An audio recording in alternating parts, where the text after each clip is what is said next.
PSG Fan TV, bonsoir à tous, bonsoir Joe. Bonsoir Ronny, bonsoir à tous. Alors premier match des phases retour, c'est le 20e journée. C'était face à Reims au Parc des Princes. Alors on s'est pas donné la tâche facile et pourtant, allez, on était parti pour gagner ce match, mais dans les derniers instants, on concède ce but et on repart avec un point. Là, quand tu me dis ça, tu me parles du score. T'as raison, effectivement, le 1 partout, il se fait à la 94e.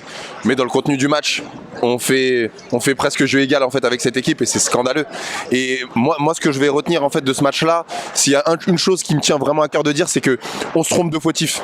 Quand les personnes vont taper pendant toute l'année sur les Neymar, sur les Messi, est-ce que Messi après la Coupe du Monde il va jouer au football? Est-ce que Neymar il est vraiment concerné? Est-ce qu'on va retrouver Mbappé, tout ça? Le problème de notre équipe, c'est tous les autres sauf eux.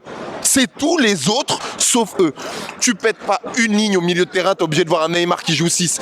T'es obligé de balancer contre une équipe de Reims qui est 12e en fait au classement. Mais est-ce qu'on est sérieux? T'as un gardien qui est éclaté, qui fait une relance en fait au milieu. Et les gens, ils vont taper sur Messi, Neymar et Mbappé. Mais les problèmes, c'est qui? C'est Donnarumma ton problème. C'est un Bernat qui est éclaté. C'est Ramos qui est éclaté. Le truc qu'il faut, c'est il faut que Skriniar y vienne là. On n'a personne en fait sur nos lignes. Et les gens tapent sur qui? Neymar, Mbappé, Messi.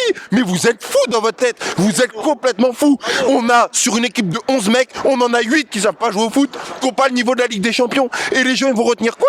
Ils vont taper encore sur Neymar. Mais perdez du temps en fait à taper sur ces mecs-là. Mais on n'a pas le niveau aujourd'hui pour battre en fait un Bayern. Et c'est ça qui me rend fou. L'équipe, on n'a pas su jouer au foot ce soir au NIP. Moi, je comprends pas ça. Je comprends pas qu'on arrive à jouer en contre-attaque en fait ce soir au NIP. C'est incroyable ce jeu-là. On n'arrive pas à avoir on n'arrive même pas à se procurer quelque chose en fait dans la surface. Nos joueurs ils sont obligés de tricoter, mais c'est pas normal. Je suis désolé, mais c'est pas normal, je comprends pas. Le constat que tu puisses faire, et tu me l'as dit pendant le match, c'est qu'on joue beaucoup en contre-attaque, et ça c'est gavant pour toi, c'est voire exaspérant qu'on puisse pas construire une phase de jeu, une phase offensive pour nos attaquants. C'est ce que tu m'as fait comme remarque. Mais complètement, c'est-à-dire que t'as une possession qui est stérile, qui ton milieu de terrain en fait t'apporte rien, et du coup tu joues en contre-attaque. Mais si demain c'était le Bayern et qu'on a joué comme ça et qu'on fait un partout, je te dis oui, je comprends, on a des clients en face.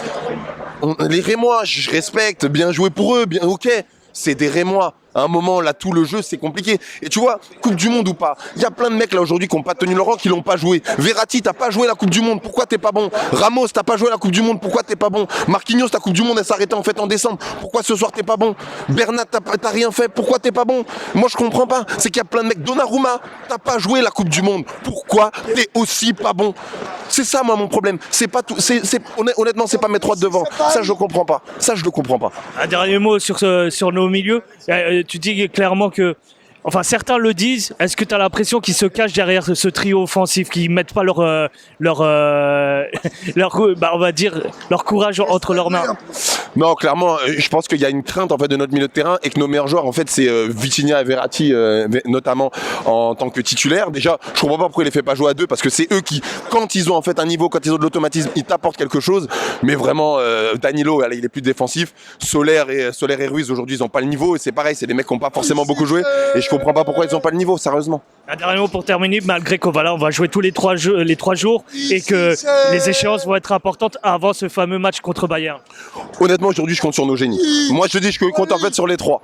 Et si t'as pas les trois en fait avec Mbappé, Neymar et Messi qui se transcendent, ça va être très compliqué sur le Bayern parce qu'on a des réelles carences. Et je vais dire l'autre élément que je tends, j'espère vraiment que Skriniar va venir en fait à ce mercato parce que défensivement en fait, on est vraiment famélique, réellement. Je te remercie, Joe. Merci à toi.